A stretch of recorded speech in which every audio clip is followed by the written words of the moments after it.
Truly affordable electric cars. They don't exist, do they?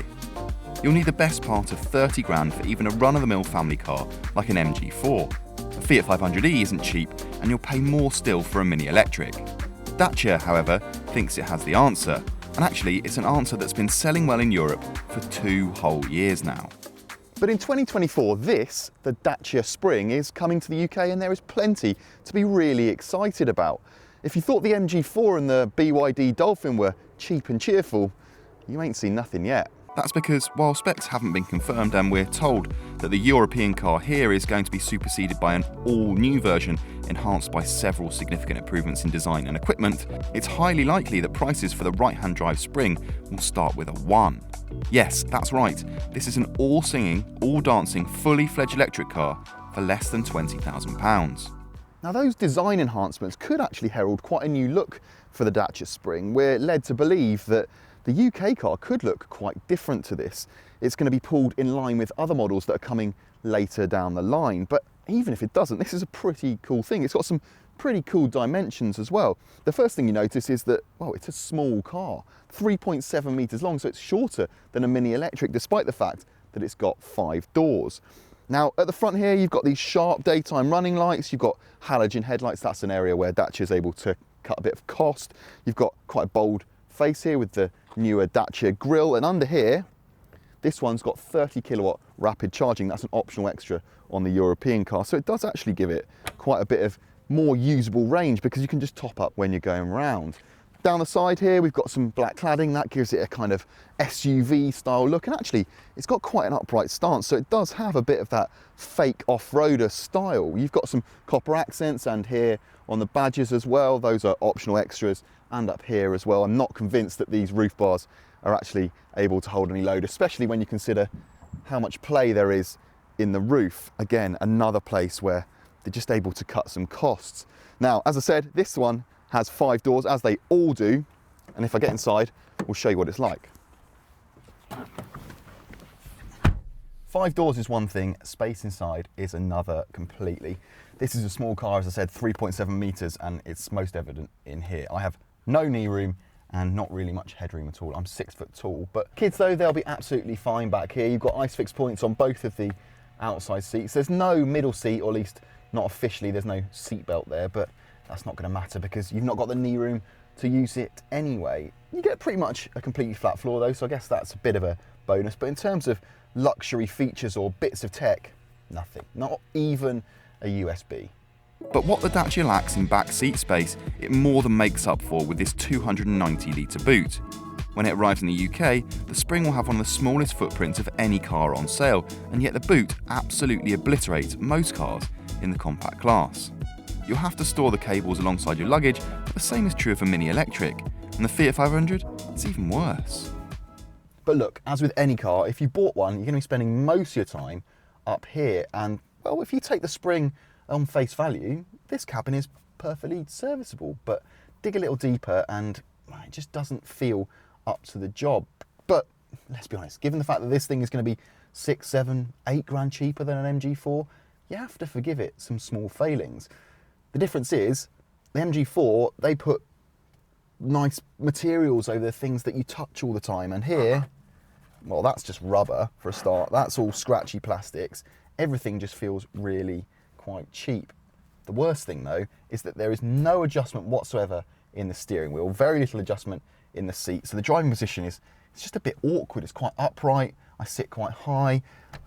This door reminds me of an old Land Rover Defender. You've got your elbow on the door like this, so you're going to have to be driving around with your arm out the window all year round. But just overall, it feels like this car hasn't been designed with ergonomics in mind, and in this day and age, that's a real problem. We're hoping, obviously, of course, that when the new car comes in 2024, that there will be certain changes that will make this car feel just more appropriate for the UK market.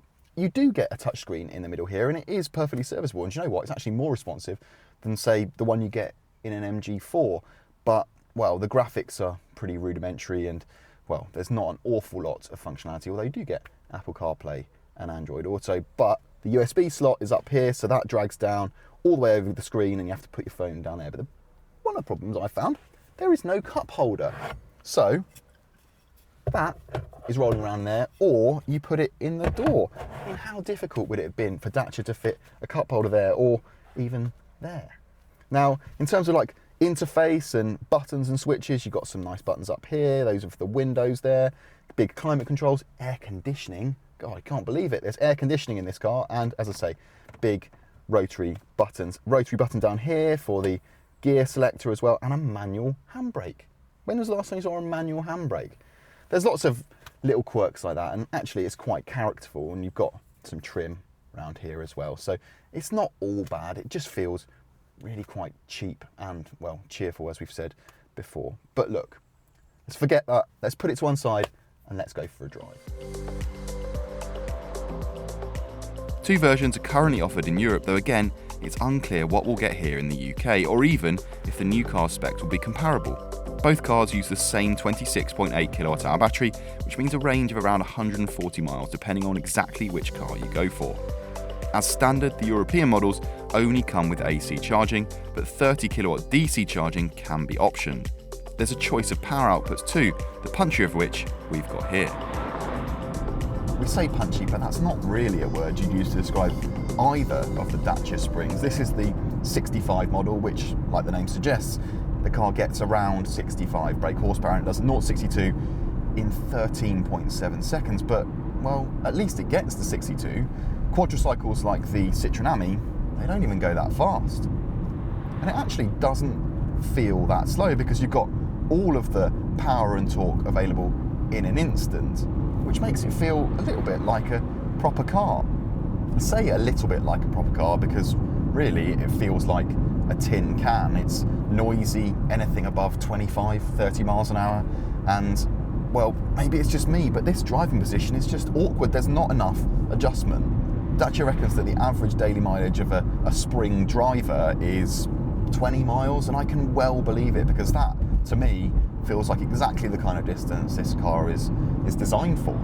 Ultimately, though, you're not going to want to do an awful lot more. It's fine around town. Like I said, it's got a nippy motor, great visibility, compact dimensions. All of those things really do work in its favour, but the steering is slow and it's not all that consistently weighted either, and you need loads of turns lock to lock when you're parking, and that's just, well, annoying. And then out on faster roads, well, you just get blown about a little bit. While the ride is, well, it's actually rather good. The fact that it weighs under a tonne, it's so lightweight, it means it just never feels that tied down or planted on the road like something bigger or heavier might. And then the final thing to mention is the brakes.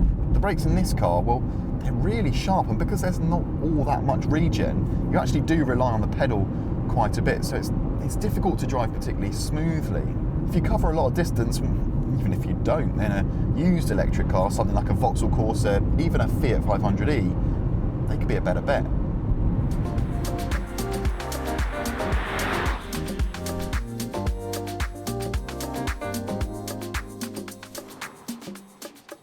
Cheap and cheerful for sure, but there are certain aspects of the Dacia Spring that really need addressing if this thing is going to attract customers who are currently looking at Polos, Clios, even base MG4s or BYD Dolphins.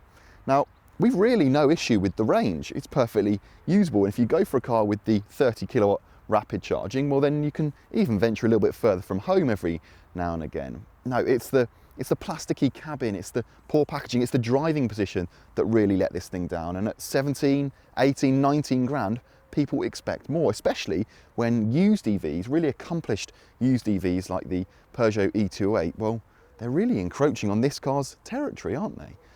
But we're promised that plans are afoot to update this car and bring it up to date and make it competitive. And if the things that need sorting get sorted, well, then Dacia is opening up a whole new part of the market to people who hadn't previously considered an EV. Head to DrivingElectric.com for all the latest electric and hybrid car advice, news and reviews, and check us out on Twitter, Facebook and Instagram.